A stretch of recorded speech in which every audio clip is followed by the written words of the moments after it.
terjadinya hacking sendiri tentunya dapat berpengaruh pada data-data pribadi Anda.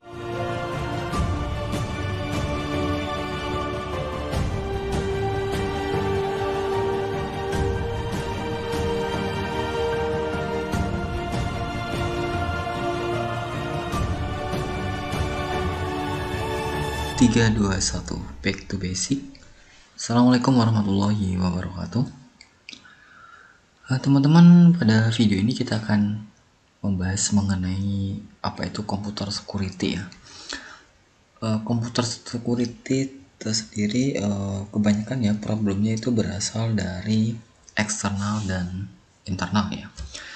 Dimana komputer security adalah mengatur bagaimana keamanan komputer agar dapat bekerja secara maksimal sesuai dengan perintah yang Anda berikan.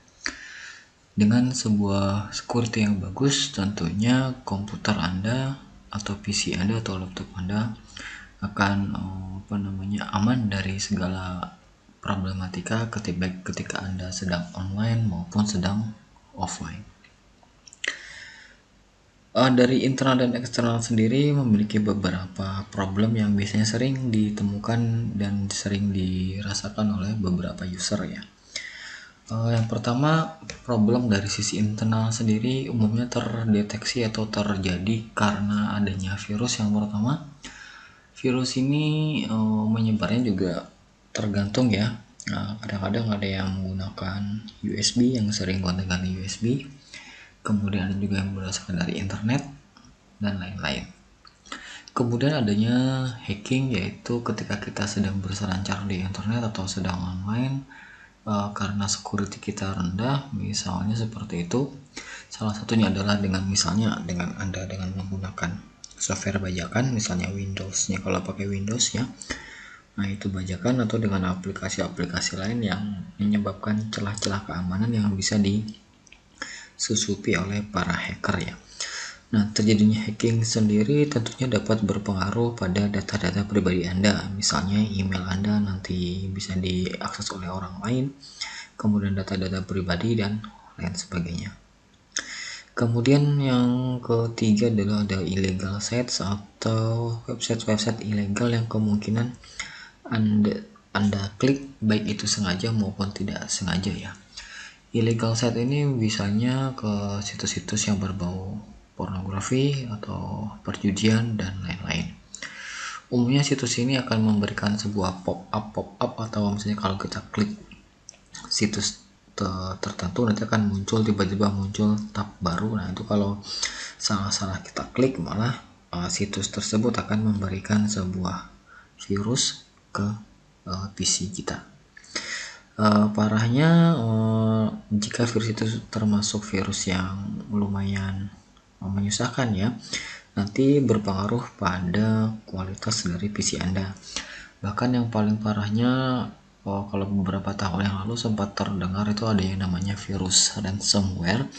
Dia akan mengunci habis ya PC Anda, dan Anda harus menebus dengan sejumlah uang tertentu ya. Kalau uang sih masih mending, biasanya kemarin sempat ada yang namanya harus menyetor dengan menggunakan Bitcoin ya. Mungkin Anda sudah pernah mendengar apa itu Bitcoin, yaitu uang digital seperti itu ya. Nah, itu illegal site sendiri memang menjadi sebuah problem tersendiri ya jika kita tidak berhati-hati ketika melakukan browsing di internet. Kemudian ada spam email. Nah, umumnya problem atau seperti kayak virus ya, itu bisa juga dikirimkan dengan berdasarkan email ya. Jadi kalau Anda buka email Anda, biasanya ada direktori utama, kemudian ada direktori yang bagian spam. Nah, biasanya di spam ini ketika misalnya Anda tidak hati-hati ketika mengklik sebuah link tertentu, maka Anda akan diarahkan ke sebuah website tertentu ya, biasanya seperti itu. Nah, ketika proses itu terjadi, kemungkinan beberapa virus itu bisa masuk yang akibatnya bisa menjadi problem tersendiri bagi Anda, baik secara kualitas PC ataupun kualitas data Anda yang dapat dicuri oleh orang lain. Nah, itu teman-teman umumnya untuk permasalahan internal security problem ya pada sebuah PC. Artinya adalah internal adalah yang berhubungan langsung dengan PC ya. Terus gimana sih caranya agar PC kita aman dari permasalahan internal ya? Yang pertama teman-teman bisa sih antivirus ya. Jadi antivirusnya harus diinstal. Kalau sudah menggunakan Windows asli itu bisanya cukup saja sudah dengan menggunakan antivirus bawaan, namun lebih sering dilakukan updating ya. Kecuali bagi yang misalnya yang bajakannya agak-agak susah ya, jadi ya antivirusnya harus dipakai. Kemudian ada juga namanya malware-nya juga harus diinstal juga. Kemudian firewallnya pastikan itu aktif ya. Jadi ketika online maupun offline, firewallnya paling tidak akan mencegah virus masuk ke dalam PC kita ya. Meskipun kualitas firewall yang bajakan itu kemungkinan agak berbeda, karena umumnya kalau yang bajakan itu kan dia mengharuskan ada yang firewallnya harus mati ya. Kalau firewall mati itu ibaratkan istana itu sudah bentengnya itu sudah hilang satu, nah seperti itu. Jadi akan mudah untuk ditembus.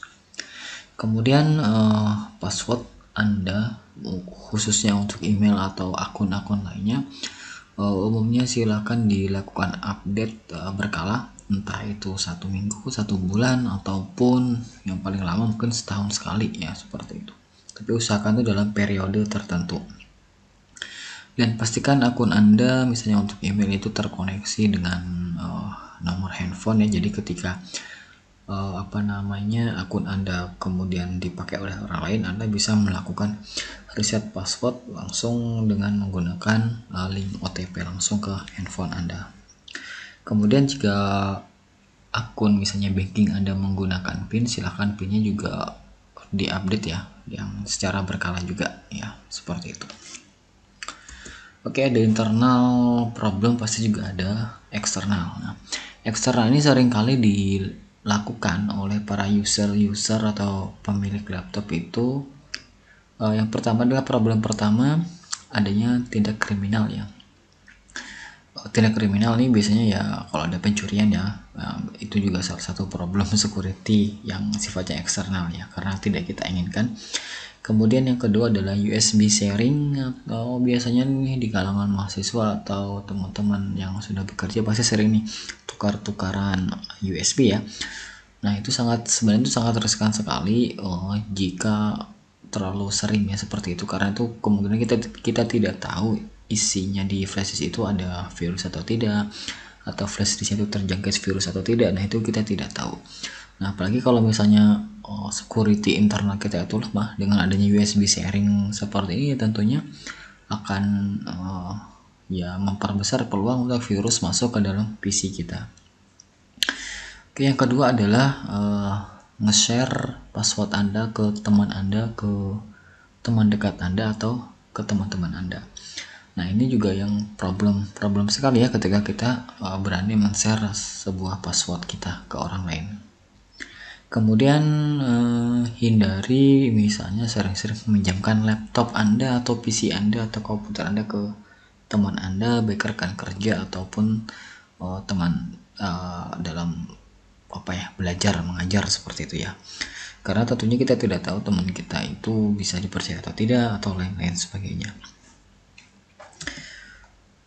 Solusi yang bisa ditawarkan dari problem external security adalah gunakan USB protection ya. Dalam hal ini ya antivirusnya. Kalaupun tidak ada antivirus, pastikan Anda mempunyai trik-trik tertentu ketika misalnya teman Anda atau Anda memerlukan data yang berdasarkan dari USB teman-teman Anda ya. Jadi pastikan sekali sistem internal security Anda itu berjalan bagus sebelum Anda sering melakukan sharing USB ya. Kemudian jangan membagikan password Anda. Ini sangat berbahaya sekali ya. Jadi pastikan Anda tidak memberikan password Anda kecuali kepada orang yang benar-benar Anda percayai. Misalnya kalau Anda sudah menikah ya mungkin cuma istri Anda saja yang tahu ya, seperti itu. Kemudian protect your computer ini banyak sekali teman-teman, artinya kita tidak sembarangan menaruh PC kita dalam tempat tertentu atau lokasi tertentu atau kondisi tertentu. Pastikan misalnya ketika menyimpannya Anda ingat di mana menyimpannya, lokasi yang jelas dan mudah dicapai. Kemudian tidak terlalu sering misalnya meminjam-minjamkan PC Anda, itu juga tentunya akan terjadi rawan baik itu pencurian data maupun dapat mengakibatkan kerusakan pada PC Anda. Nah, itu singkat teman-teman tentang security ya, baik itu security internal maupun eksternal. Kita tidak membahas lebih lanjut mengenai hal-hal yang berhubungan dengan jaringan dan lain-lainnya. Oke teman-teman, itu sekilas video yang sangat singkat, semoga dapat bermanfaat. Kita akan ketemu lagi pada video berikutnya. 3, 2, 1, back to basic. Assalamualaikum warahmatullahi wabarakatuh.